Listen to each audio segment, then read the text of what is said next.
So here's the agenda for today. We're going to jump right into some PRINCE2 basics, talk about where it came from. We'll also cover at a high level some of the similarities between PMI's PMBOK guide and the PRINCE2 books.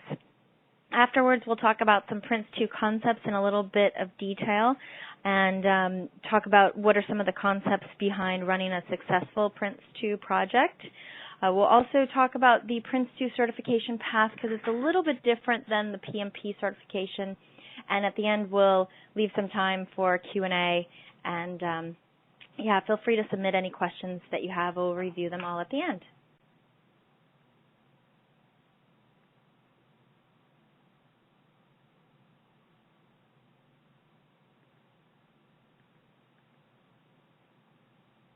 What does PRINCE2 mean? So it came out of the UK, but it doesn't mean what I thought it originally meant, the Prince of England, Harry, William. Rather, it's really just an acronym, and it stands for Projects in Controlled Environments.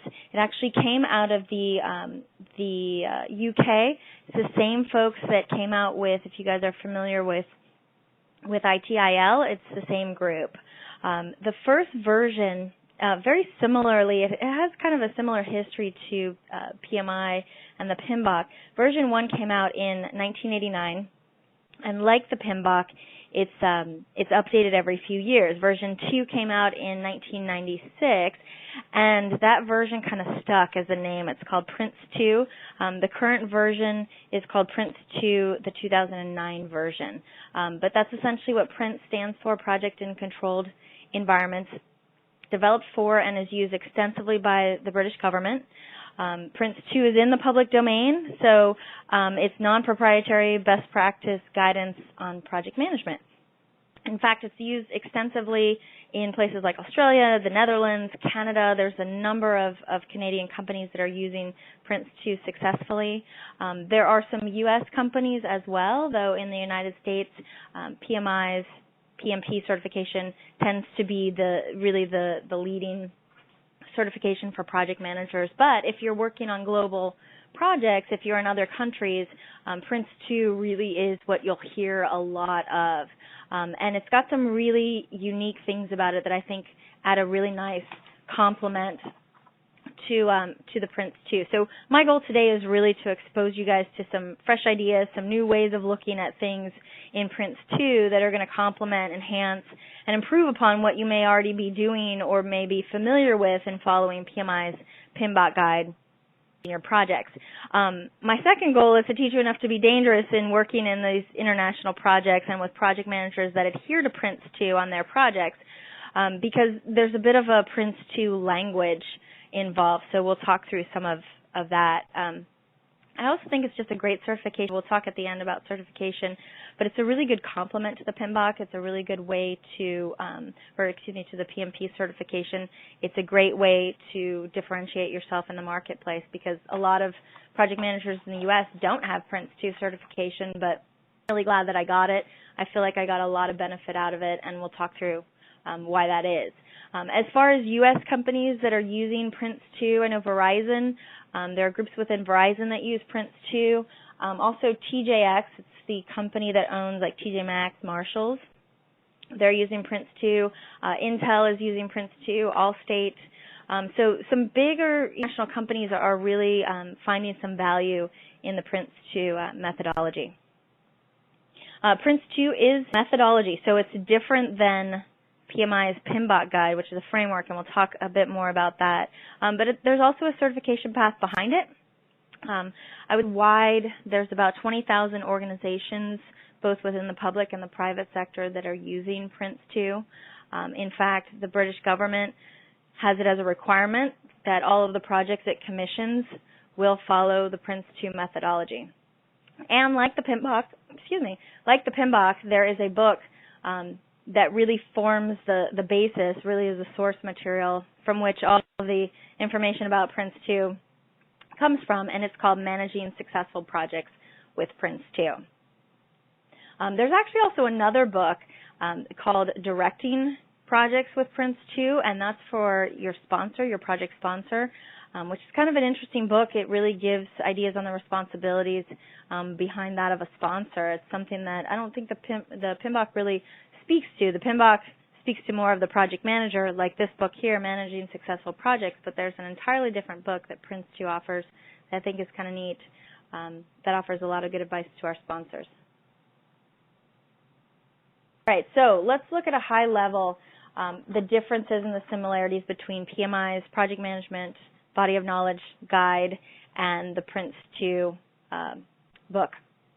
There's some things that have kind of stuck out to me about how they're different and how they're similar. PMBOK guide is a framework. It says basically, here's all the concepts, pick and choose what works for you.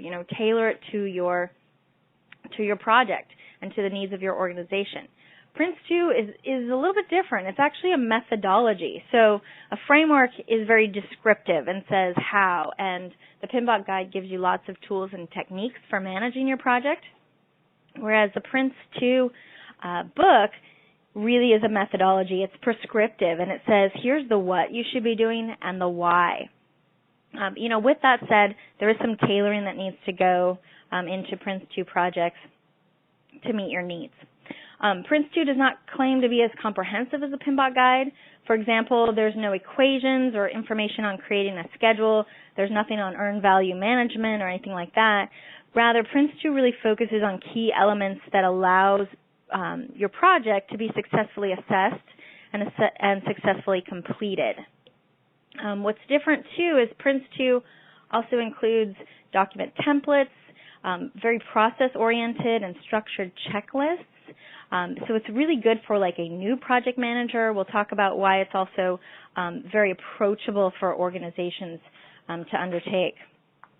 So if we look back at the PRINCE2 side, you go from creating WBS to define activities, sequence activities, whereas in PRINCE2, you make sure that you take time to define deliverables in detail with, for example, product descriptions, product workflow diagrams before you ever move into activities.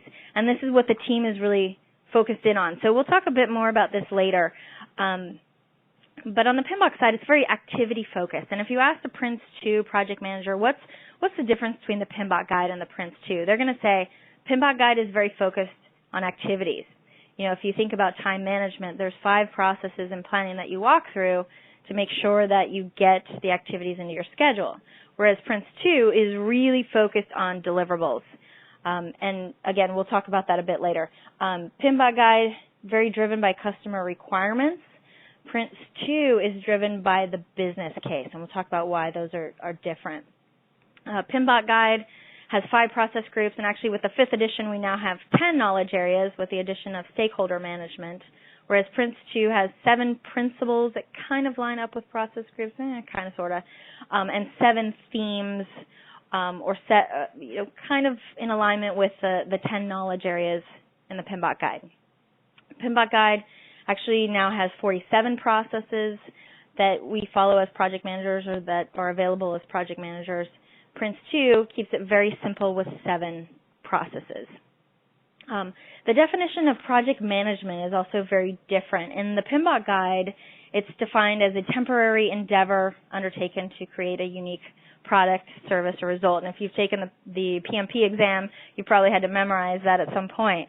Whereas in PRINCE2, it's defined as a management environment that is created for the purpose of delivering one or more business products according to the specified business case. So PRINCE2 really talks about this business case. They hone in on it over and over and over again.